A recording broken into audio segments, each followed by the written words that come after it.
साल था 1930। मद्रास का एक मशहूर वकील बी वी नरसिंह स्वामी। जीवन में सब कुछ था, प्रतिष्ठा, धन और सम्मान, लेकिन आत्मा अशांत थी। एक रात ध्यान के समय उन्होंने एक स्वप्न देखा जिसमें एक दिव्य वृद्ध पुरुष ने कहा, तुम्हारा जीवन मुझे समर्पित है, मेरे जीवन की गाथा को लोगों तक पहुंचाओ। सुबह जब उन्होंने किताबों में उस चेहरे को खोजा तो वो थे श्री साईं बाबा। फिर हुई चमत्कारों की शुरुआत। बाबा से कभी प्रत्यक्ष मुलाकात नहीं हुई थी क्योंकि वो तो 1918 में ही समाधि ले चुके थे, लेकिन यहीं से शुरू हुआ चमत्कारों का सिलसिला। चमत्कार नंबर 1, अदृश्य मार्गदर्शन। उन्होंने एक बार पुणे की एक यात्रा के दौरान कहा, मैंने बाबा से कहा था मुझे कहां जाना है, और एक बूढ़े फकीर ने मुझे स्टेशन पर रास्ता दिखाया। बाद में जब उन्होंने बाबा की पुरानी तस्वीर देखी तो चौंक गए, वो वही फकीर थे।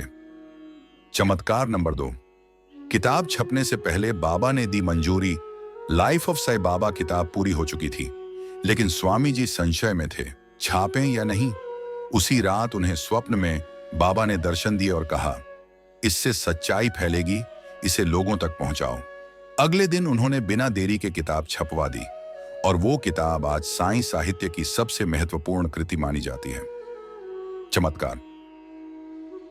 बाबा के वचन सच हुए। उन्होंने एक बार ध्यान में बाबा से पूछा, क्या दक्षिण भारत में भी तुम्हारा प्रचार हो सकता है? बाबा बोले, जहां प्रेम है वहां मैं हूं। फिर जो हुआ वो चमत्कार से कम नहीं। मद्रास, केरल, बंगलोर, हैदराबाद, जगह जगह साईं मंदिर खुलने लगे और बी वी नरसिंह स्वामी खुद को बस एक सेवक मानते रहे। उन्होंने मद्रास में ऑल इंडिया साईं समाज की स्थापना की, बाबा की मूर्ति स्थापित की और अनेकों को साईं भक्ति से जोड़ा। उनका कहना था, मैं कुछ नहीं करता, साईं बाबा सब कराते हैं। उन्होंने जीवन के अंतिम क्षणों तक साईं बाबा की सेवा की और एक बार कहा, Baba is not dead, he lives and guides all who seek him with love.